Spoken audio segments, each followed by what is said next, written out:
What's up, guys? Welcome back. Dirt Road Soldier out again, enjoying another beautiful day. So gorgeous out here today. Today we're going to do a little talk about scopes. There's a lot of things.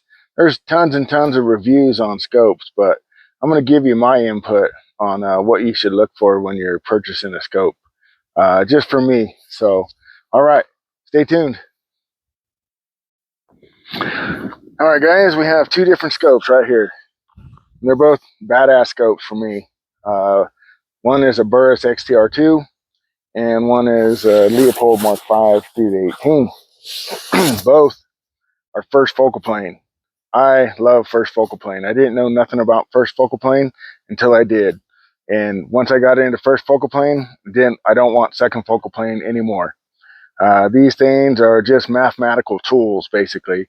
So, as you've probably seen before, first focal plane, your subtensions don't change when you're on the highest power or if you're on the lowest power. But there's a couple things that just isn't talked about with these turrets or with these scopes that have exposed turrets. They have to have a zero stop. For me, that is a number one thing. And there's one more thing, and we'll get into that in a bit. But you have got to have a zero stop. And a zero stop is you can rotate your turret up. So if I was going to take a shot somewhere out there, say that's 5 mils. So I take a shot at 5 mils, I can always come back, and it rotates past and comes back to my zero and locks. And that's a good thing about Leopold. I like Leopold for that purpose, is it locks. And now on the Burris XTR2, it's the same thing. You can dial it up, and it comes right back to a hard stop, right on zero. You have to have that. These scopes these days that don't come with zero stops, man, people are missing and missing and missing because you can't tell if you're a rotation up or you're a rotation down. If you don't know where your true zero stop is, you are really, really wasting your time and your money. Honestly, if you're going to buy scopes that have exposed turrets, you need to have zero stops. And that's it. Also, the number one thing, first focal plane 2 for me, but you gotta have a capped windage. That scope right there, I have missed so many rock chucks because this little turret turns.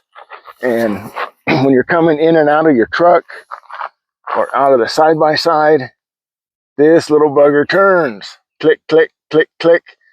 And as if you saw my last video of me out shooting rock chucks on Rock Chuckapalooza, when I start out, I start missing. Even though I'd already zeroed my rifle and been shooting the week before, everything was spot on. Went out there. Now, whether it was going in and out of my truck or in the side-by-side, this little windage turret moves. And as you saw, it threw off my shots.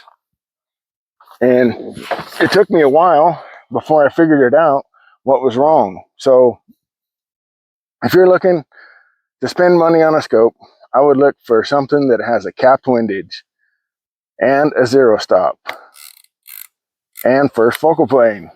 All right. If you have any questions, leave a comment. I definitely love talking about scopes, and we can go from there. I mean, both of these scopes, yes, they are different prices, but both of them work just fine. The XTR2 is very robust. It's a heavier scope, definitely than the Mark 5, but it's done no wrong to me. It's worked great. And like I say, it does have a zero stop. I've been able to pick these up on some of the Facebook websites because people don't like this prim color for some reason. So it you can get them for a little bit cheaper, and man, they work just as fine for me. I don't care about color because everything of mine's dusty and dirty as hell anyways. So anyways, thanks for watching. If you have any questions on a scope, feel free to ask, and I'll give you my best opinion on it. I'm not sponsored by anybody. These are scopes that I was able to purchase. Took me a long time to get, but they're mine and I love them. And they both work great because they both have a zero stop. They're both first focal plane, and well, I can't say that that one is a locking turret. Now the XTR3s do have an option where you can cap the windage, but the XTR2s don't. I even reached out to Burris asking them if they have or made something that would cap the turret, but they don't have anything.